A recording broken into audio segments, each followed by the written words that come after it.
guys, so President's Day is a federal holiday in the United States that is celebrated on the third Monday of February each year. The holiday was originally established in honor of the first president of the United States, George Washington, whose birthday was February 22nd. The holiday was first established in 1885 and was originally known as Washington's Birthday to honor the memory of the country's first president.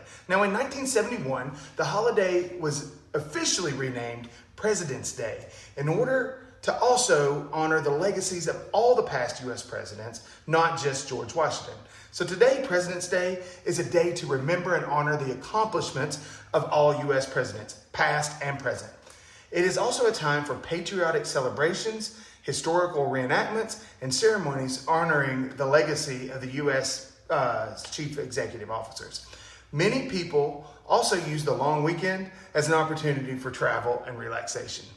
So I want to take a moment and give a list of all the U.S. presidents in order and maybe a brief summary of some of their accomplishments. So first, of course, we have George Washington from 1789 to 1797. He established the country's first cabinet, set many precedents for the presidency, and successfully led the United States through the Revolutionary War. The number two was John Adams, 1797 to 1801. He helped draft the Declaration of Independence and played a key role in the negotiations that ended the Revolutionary War. Number three, Thomas Jefferson, 1801 to 1809. He was the author of the Declaration of Independence. He facilitated the Louisiana Purchase and established the University of Virginia. Go UVA, Cavaliers. All right, four, James Madison, 1809 to 1817. He led the country through the War of 1812 and helped draft the U.S. Constitution and co-authored the Federalist Papers. Now, number five was James Monroe from 1817 to 1825. He issued the Monroe Doctrine, which declared the Western Hemisphere off limits to further European colonization. Now, number six, that was John Quincy Adams from 1825 to 1829. He helped negotiate the Treaty of Ghent, which ended the War of 1812 and established the Smithsonian Institution. Now, number seven, Andrew Jackson, 1829 to 1837, successfully defended New Orleans during the War of 1812, signed the Indian Removal Act, and vetoed the recharter of the Bank of the United States. Now, number eight, that was Mr. Martin Van Buren, President Martin Van Buren, 1837 to 1841. He helped establish the Democratic Party, and he implemented the independent treasury system and oversaw the Amistad case. All right, number nine, that was William Henry Harrison in 1841. He died just 31 days into his presidency due to pneumonia, so he didn't do that much. Number 10, John Tyler, 1841 to 1845. He helped annex Texas, signed the Webster Treaty, and faced significant opposition from his own party. Number 11, James K. Polk, 1845 to 1849, successfully led the country through the Mexican-American War, signed the Treaty of Guadalupe, and he also helped expand the country's territory. Number 12, Zachary Taylor, 1849 to 1850, died just 16 months into his presidency, so not a lot done. 13, Millward Fillmore, 1850 to 1853, signed the Compromise of 1850, which temporarily resolved some of the tensions between free and slave states. Number 14, Franklin Pierce, 1853 to 1857, helped secure Gladstone Purchase and establish the current U.S.-Mexican border, and faced criticism with his handling of the Kansas-Nebraska Act. All right, number 15 was James Buchanan from 1857 to 1861. He oversaw the Dred Scott decision, which declared that African Americans could not be considered citizens and faced significant opposition from abolitionists. Number 16 was Abraham Lincoln, 1861 to 1865. He successfully led the country through the Civil War. He signed the Emancipation Proclamation, and he helped push for the 13th Amendment, with which abolished slavery.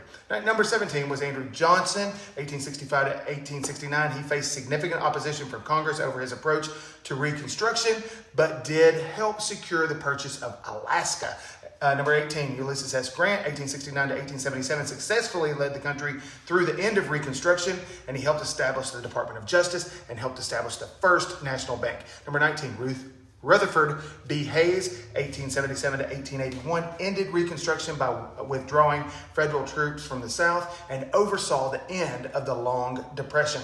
Now, number 20, James A. Garfield, 1881, assassinated just 6 months into his presidency, so not a lot. Number 21, Chester A. Arthur, 1881 to 1885, signed the Pendleton Civil Service Reform Act, which established a merit-based system for government jobs. Number 22 was Grover Cleveland, 1885 to 1889.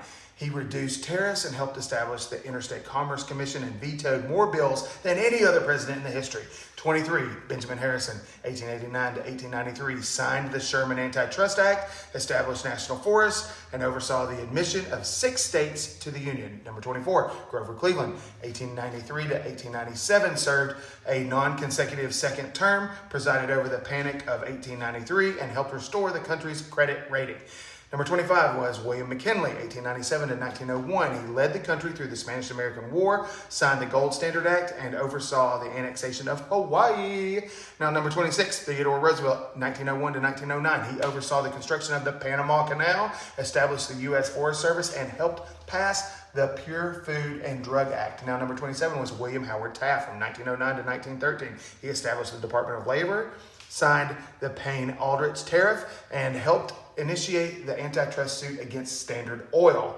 Number 28 was Woodrow Wilson, 1913 to 1921, helped establish the Federal Reserve System, led the country through World War I, and played a key role in the establishment of the League of Nations. Now, number 29 was Warren G. Harding, 1921 to 1923. He oversaw the return of normalcy following World War I. He signed the Emergency Quota Act, and he faced significant opposition due to corruption scandals. Now, 30, Calvin Coolidge, 1923 to 1929. He oversaw the Roaring Twenties. He signed the Revenue Act in 1926 and established the Federal Radio Commission.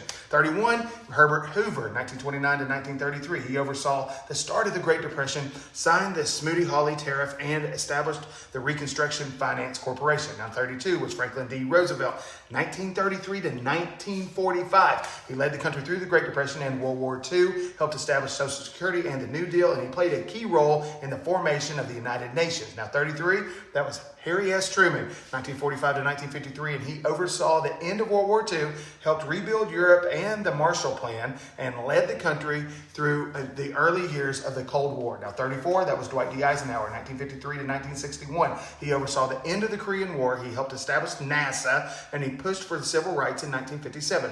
35, that's John F. Kennedy, 1961 to 1963. He helped initiate the Peace Corps.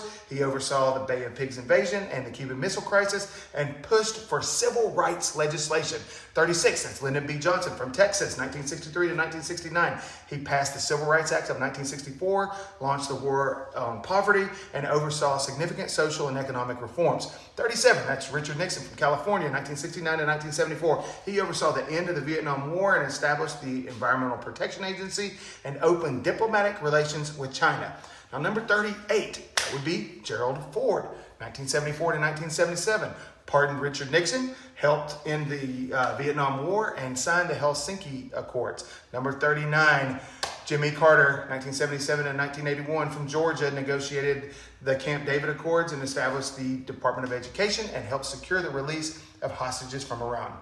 Now, number 40, that's Ronald Reagan, the actor from California, 1981 to 1989. He helped end the Cold War. He oversaw significant tax cuts and deregulation and survived an assassination attempt.